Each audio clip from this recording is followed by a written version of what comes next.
திருக்குறளில் ஒரு குறள் இருக்குது. அதாவது, தீயினால் சுட்ட புண் உள்ளாரும் ஆறாதே நாவினால் சுட்ட வடு அப்படின்னு சொல்லிட்டு.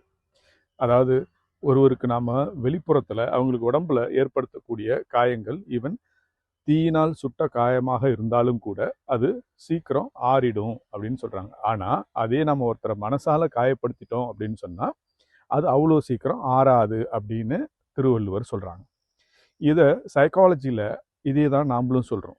நம்ம பாசிட்டிவாக ஒருத்தர்கிட்ட பேசுறது மூலமாக அவங்களுடைய தன்னம்பிக்கையை நம்மால் அதிகமாக ஆக்க முடியும். அப்போது ஒருத்தரை கன்ஸ்ட்ரக்டிவாக நம்ம ஆக்கணும் அப்படின்னு சொன்னால், ஒருத்தரை ரொம்ப செல்ஃப் கான்ஃபிடெண்ட்டாக ரொம்ப கண்டென்டடாக இருக்கணும் அப்படின்னு சொன்னால், நாம் அவங்களோட உரையாடும்போது நம்மளுடைய பேச்சு அப்படிங்கிறது அவர்களை எந்த விதத்திலும் காயப்படுத்தி விடாத மாதிரி இருக்கணும்.